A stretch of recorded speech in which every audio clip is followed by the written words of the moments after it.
In today's show, the Blazers open the season with a fun, capital F, fun win over the Sacramento Kings. Shaedon Sharpe makes his debut and looks like an NBA player. They unleash the small ball lineup late. And listen, for one night at least, this was a really fun basketball team. Welcome to Locked On Blazers. Let's get into it.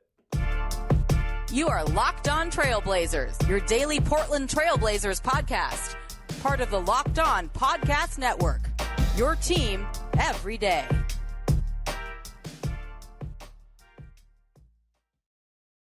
What up, world? It's your past first point guard and Trailblazers reporter, Mike Richmond. You're listening to another episode of Locked On Blazers, part of the Locked On Podcast Network, available wherever you get podcasts and also on YouTube. Thanks for making the show your first listen every day. Free on all platforms, 5 days a week. Start your day listening to Locked On Blazers. Tell your pals to do the same. You know why you should tell your pals to do the same? Because the basketball team was fun tonight, y'all. The Blazers open up their season with a 115-108 win over the Sacramento Kings. They're 1-0 or undefeated, however you want to slice it. They go on the road, they go into Sacramento, and they get a win that was just straight up enjoyable and worth appreciating for how enjoyable they were, because they did not look like this during the exhibition season. Let's talk about that. Let's talk about Shaedon Sharpe's debut. He looked just comfortable and ready to ride in a way that I did not anticipate. Jerami Grant was great. Josh Hart was great. Justise Winslow saved the day. We got a lot to talk about. Let's start with what we do at this time, the fastest recap in the West. The Blazers led 32-23 after one. Looks like Portland might run away with this, or at least it looks like they might be significantly better than a Kings team that was, is pretty clearly the 11th best team in the West, but maybe a little too hyped, as Kings teams tend to be this time of year. But Kings came roaring back, made me look stupid for doubting them. It took a 55-51 lead into the break, and then things were all tied up at 84 after 3. The Blazers, who looked legitimately bad in the second quarter, kind of found their rhythm, got going a little bit in the third quarter. 84 all at the end of the third. You knew this was going to be, if nothing else, an entertaining game that was close, because these two teams relatively evenly matched. But the Kings led by as many as 5 points with 4 minutes and 50 seconds left. Under 5 to go, Kings up 5, and it's like, hey, listen, the Blazers have been, there's some reasons to be excited about this game, but they might still let it slip away. Portland immediately responds, and the Kings take a lead again. Kings led by 2 with 2 minutes and 18 seconds left when Terrence Davis dunked home a rebound, a tip dunk. But then he talked smack to Damian Lillard, got a taunting technical foul. The Blazers hit a free throw, come down. They're not going to take no crap. Jerami Grant with the floor spread and the lineup small finishes a layup through a foul. The Blazers take the lead after a miss on the other end by De'Aaron Fox in the corner. Josh Hart pushes in transition, thought about pulling out for a second with 30 seconds left. Maybe I should just dribble this ball out. Maybe, let's see what happens.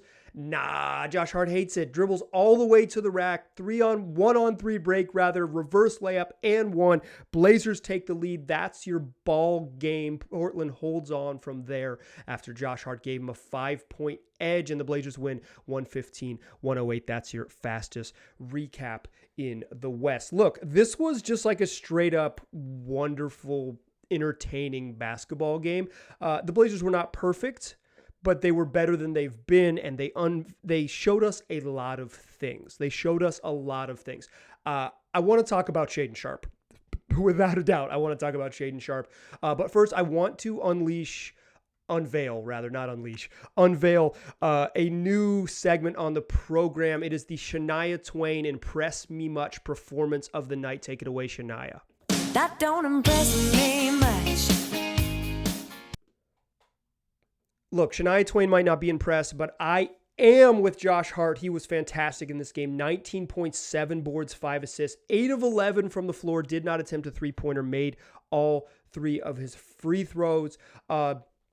Josh Hart he's just ruthless and does what he does. Like, he just drives end to end. He plays hard as hell. He gets mad all the time. He is our first Shania Twain Impress Me Performer of the Night. We're going to do these all year long. Thanks to Shania Twain for lending us her vocals. If you were too young to know that reference, I love you anyways. If you're too old to know that reference, I love you anyways. But I have a feeling that my listenership knows the sweet spot, baby. That's the Shania Twain impressive performance of the night. Quite frankly, I was expecting this to be easier to just pick the most impressive performance of the night, but there were a lot of candidates. Jerami Grant was good in this game. Like, he was as advertised. I thought he struggled a little bit on defense early in the game, but he really found his groove late guarding De'Aaron Fox. We'll talk about that more to close the show. I thought Justise Winslow was fantastic. He might have straight up saved the game playing center down the stretch in this one. But Josh Hart was, if nothing else, the heart and soul. He made the most important basket of the night. You know, the Blazers up 2, he gets a rebound where they get a rebound with 26 seconds left. He pushes in transition because it's what he does. It's kind of a long rebound scramble. He grabs it, pushes in transition. It's what he does. Josh Hart wants to drive to the rim, but he sees the clock. He said, I've been in the league long enough to know I shouldn't do this, but I'm still doing it. And he takes it to the rack, finishes layup and one. Ball rolls just to the edge of the rim and falls in. If it rolls out, it's a horrific miss, and the Kings get the ball back with like 18 seconds left. There are 14 seconds left and a chance to tie or win. Instead, it drops. Blazers make their free throws. Ball game. This was huge. But if it wasn't those three guys, it wasn't three wings, it was going to be Shaedon Sharpe because he looked just so darn comfortable, ready, like not out of place. Sharpe hit a 3, got to the free throw line early in his first shift. He played the minutes I thought were going to go to Keon Johnson, who got a DNP-CD in this one, did not play, coach's decision. Keon had been the first guard off the bench all preseason long. He had been the guy who was coming in and playing with the second unit. Keon struggled at the end of preseason. He looked not good, and Shaedon Sharpe looked good. Their graphs were heading in the wrong direction. Sharpe leapfrogs him in the rotation. He is the young guard who plays off the bench.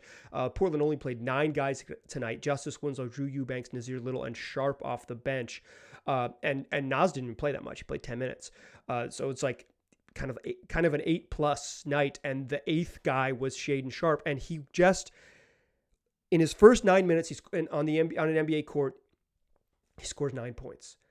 He just looked so comfortable, so fluid. You know, he made his shots, like, and I think that's the thing that you'll recall from it is he went 3 of 3 from deep and 4 of 6 from the floor, split his free throws and finished with 12. But and he had 9 in the first half and just 3 in the second half.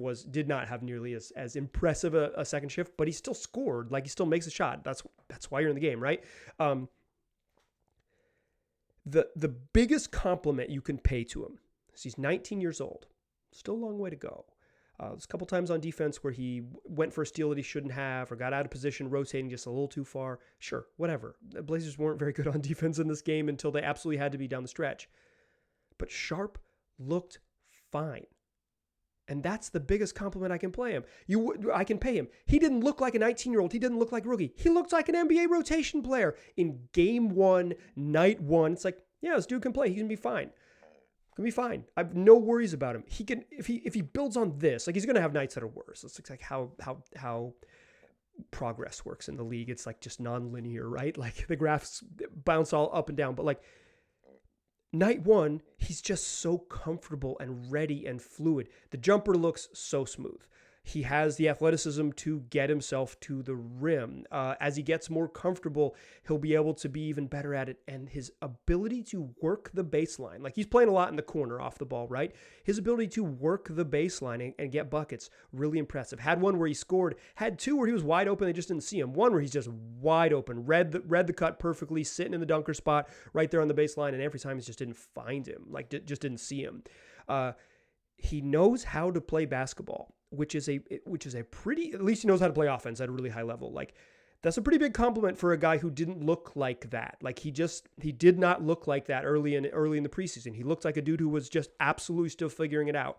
Everyone behind the scenes has been raving about his talent, raving about how good he is. Anyone you talk to who's seen him play, the talent evaluators are like, yeah, this is a really special prospect.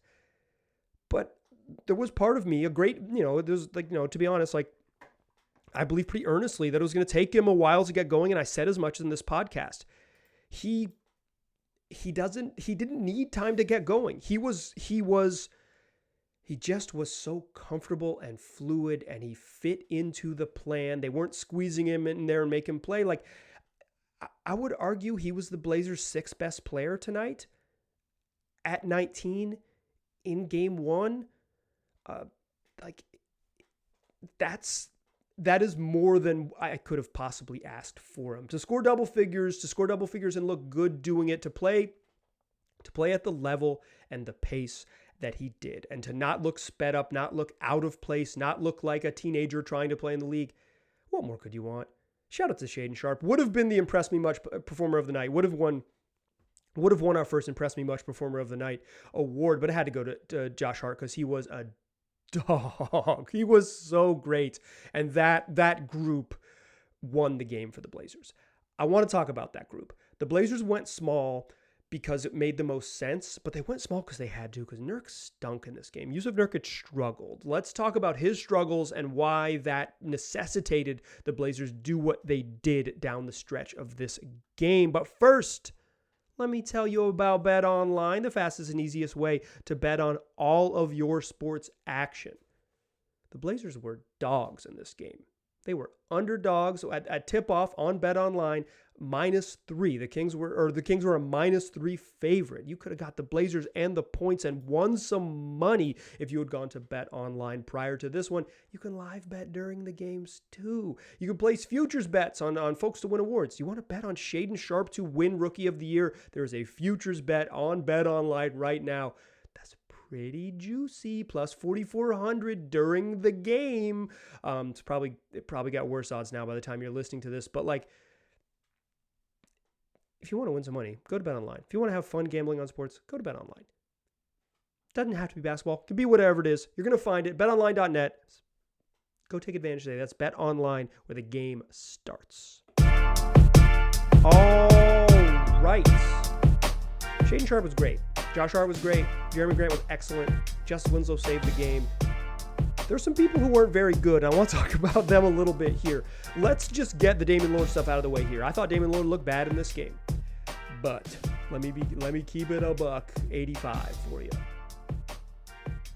I've been saying that I am not worried about Dame's age or health or performance, so a night where he shot 5 of 18 from the floor and 1 of 8 from 3 and looked bad, I am not going to freak out yet. I'm just not going to do it. There's no reason for me to do it. I'm not going to go earnestly. I do not think it's a big deal.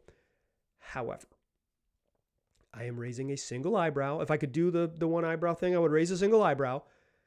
That he didn't look as explosive. He just didn't have the juice in this one. Did not have the sort of blow by explosive juice. Hit 1 deep 3. His only 3 was a deep top of the key pull up. Missed some makeable ones. Took some questionable shots inside the arc. I thought he maybe not struggled, but did not blow past people to get separation. The sort of like explosive step back stuff to get loose wasn't there. Call it rust, call it a bad night, call it just a bad shooting night. It's like everything. I talk about this all the time on the show. It's like ball go in. If he makes more shots, like if he goes 3 of 8 and it's like, instead of 1 of 8, I think from deep it feels a lot different. Certainly could have made some of those open ones, but I will say after one game, I will raise a single eyebrow. Not even that far, not even fully like The Rock. Like a single raised eyebrow to say, yeah, Dame looked bad. Yes. Rust, whatever, Dame looked bad. He did not play well in this game. Anthony Simons had some moments where he was really good. When the Kings briefly took the lead late, he had a transition drive and dunk where the Blazers just like pushed off a miss and scored, and he dunked with 2 hands. I thought he got into his spots a little bit deeper into the paint than he has. Still didn't get to the free throw line, but he was 3 of 10 from 3. I thought he missed two just absolutely cash wide open threes. He goes 5 of 10. He has like a fantastic game. We're talking about like a 28-point night from Ant, but he wasn't super efficient. He finished 9 of 22. I thought he wasn't very good. Ant was fine though, like fine. Dame was concerning. Ant was fine. To be clear, I even think you could argue that Ant played well. Like he just didn't shoot well. I'm not nervous about Dame. I am unconcerned about Ant. Jusuf Nurkic was bad. Straight up. Finished 3 of 9 from the floor, 8 points, 7 boards, 2 steals, and 4 turnovers. Committed just 1 foul, so there's that. But with Nurk, you could just watch it. He had a time in the second half where he had Kevin Huerter on the block, and he could have taken one more dribble to get himself deeper in the paint, but he didn't, and he flipped up a crazy reverse layup that let the Kings run in the other way because Nurk's lying on the ground on the baseline. Just bad. He was bad. He struggled. And it exposed 2 things about the Trailblazers. One, it exposed how few options they have behind Nurk. Like, Chauncey Billups pulled him early in the second half and went to Drew Eubanks, and Eubanks couldn't stop Sabonis and wasn't defending well. And the Blazers early in that third quarter, the defense was bad. And part of it is Drew Eubanks is just, he's not that dude. Like, he's a more of an emergency, deep bench type center than like a true valuable backup. And they couldn't go to it. And the Blazers, the Kings play big, pretty much not big at the forward spots, but they play like a real center with Sabonis and Rashawn Holmes at all times. So it's not like they're going super small with Harrison Barnes at center or whatever. So there was some need to try to stay big against them. Also, Portland has struggled on the glass and all those things. But it exposed the roster flaw, right? Like, Nurk's struggles they're about him, right? Like, he didn't play well, and we could point to it. Jusuf Nurkic didn't play well.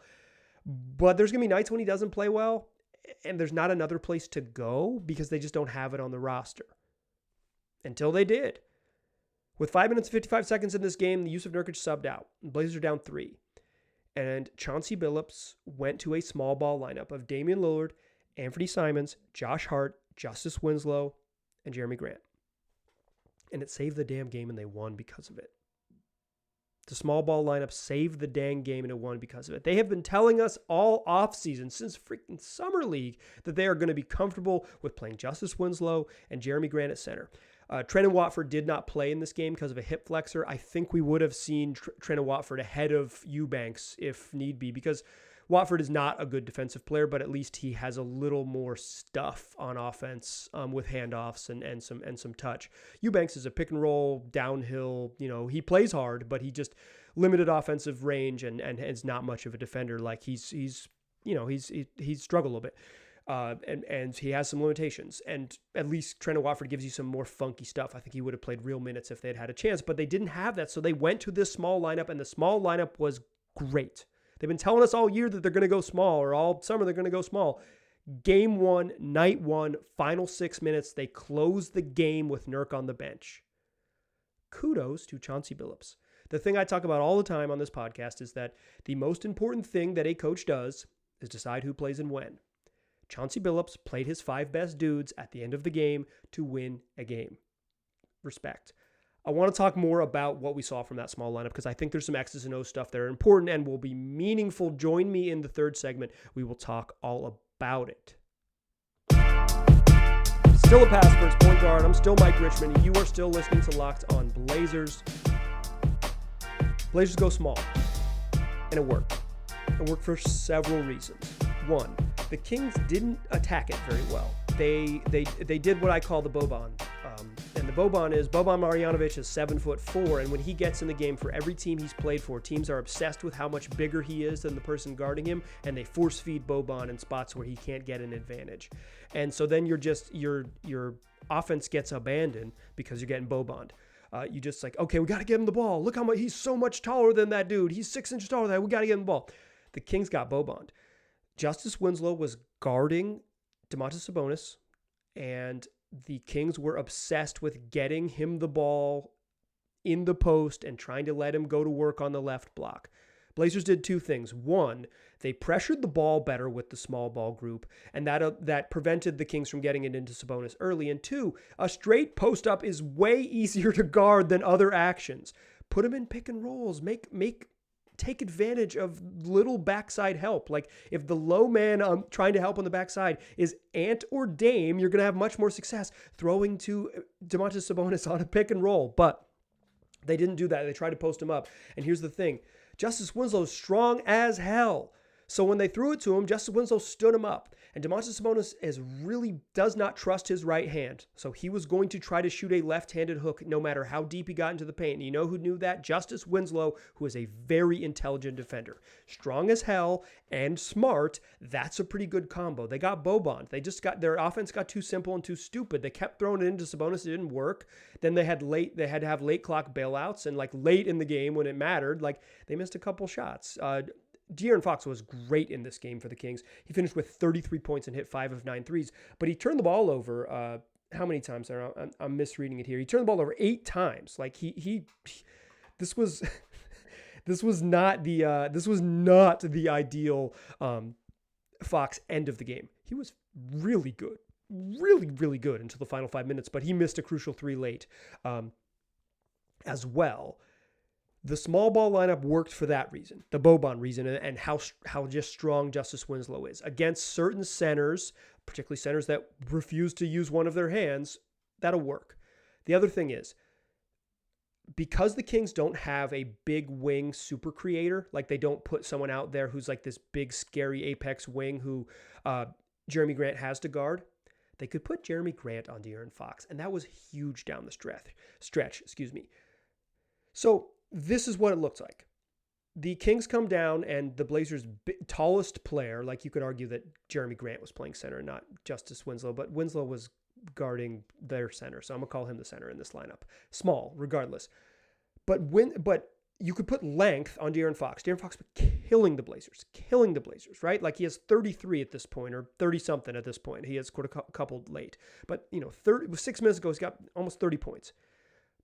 You could put Jerami Grant on him, make it a little bit harder for him to get jump shots and pull-ups and contest him when he gets deep into the paint. If you show him bodies, you have the longest player on him. You also have Justise Winslow guarding Domantas Sabonis. Strength, that matters. And when they run a 1-5 pick and roll, when Domantas Sabonis went up to screen for De'Aaron Fox, the Blazers could switch with impunity and not be scared of it, because who's the best option to guard the 5 if it isn't Winslow? With that particular lineup, it's absolutely Jerami Grant. That's good coaching. That is good coaching. I think I have been like, man, I'm worried that maybe that Chauncey doesn't have it, or he's not, or the guys aren't responding to whatever it is he's trying to tell them, and all those things. Tonight was a great coaching night because it wasn't working. He pulled Nurk. He didn't get too cute with it. He played his best players, and then there were some tactical things that really matter. That defensive, those defensive choices, like who's guards who, really matters. Really was valuable in this game, and Winslow was great, and like, I don't know, and you get a little bit lucky. Kings miss a couple shots, you make him on the other end. But make him on the other end also has like real implications. Blazers, they push and get a bucket from Ant in transition. But with under a minute, down 1, they've got the ball after the dunk and tech free throw. They were, down 1 with a minute left. Grant gets it on the sort of the slot on the right side, just right at the top of the key, and he's able to drive to the rim and finish and pick up a foul. He's able to do that because of the small lineup. Jerami Grant, I thought, was really good in this game. Like 23 points, 10 of 13 from the free throw line, hit all 3 of his threes. Like I don't think you could ask for a much better Jerami Grant debut than this. He definitely could have been the impressed me much performance of the night. That went to Josh Hart, who we'll talk about in a moment here. Like he gets it top of the key to the right-hand side, and the court is spread. The small ball lineup works. Justise Winslow was in the far corner. Winslow had hit a corner 3 earlier in the game, so Sabonis can't totally abandon him. Now, he's basically in the paint, but he's not standing in the paint, and Nurk isn't like at the dunker spot, so bringing in another defender, or they'll just straight up ignore Jusuf Nurkic at the 3-point line if he stands in the corner. They would love for him to launch a corner 3 with a minute left in the game. Like, that's ideal.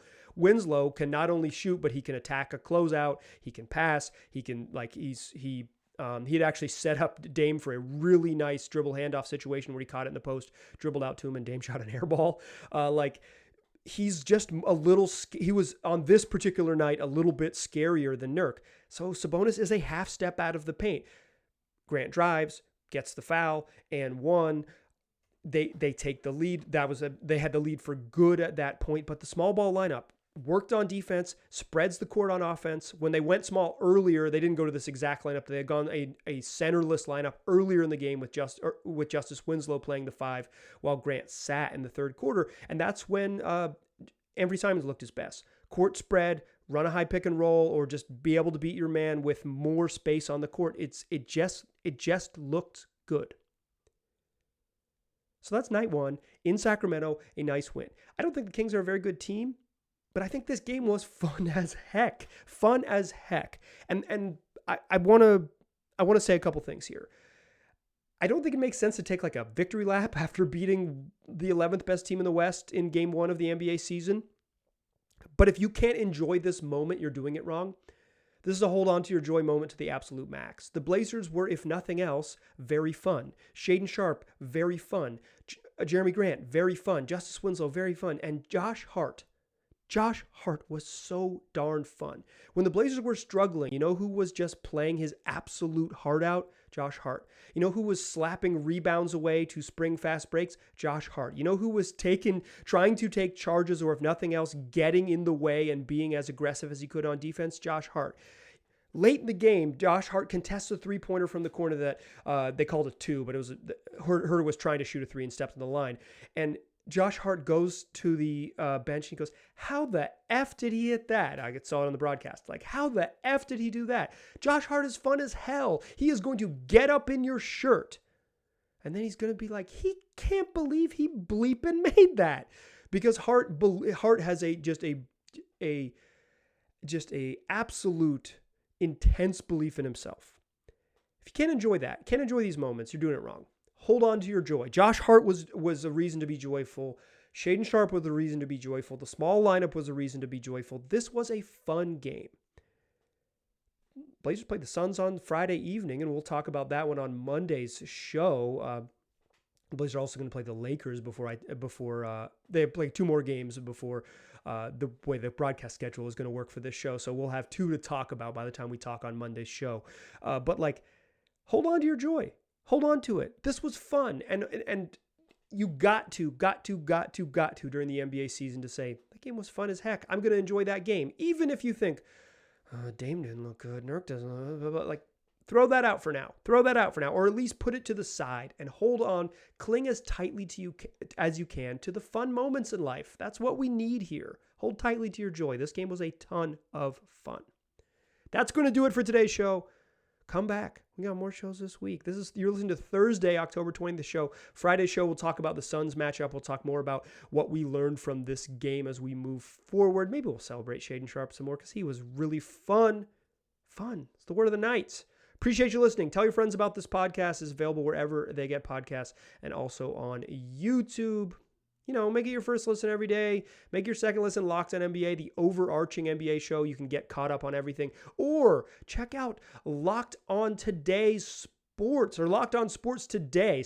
Locked on Sports Today. It is a 22-minute show recapping all of the biggest things in sports, like across all of the major sports in North America. It's a great way to catch up on all of the things because you can't watch all of it. Check that out. Check me out. Come back for Friday's show. I appreciate you listening. I'll talk to you soon.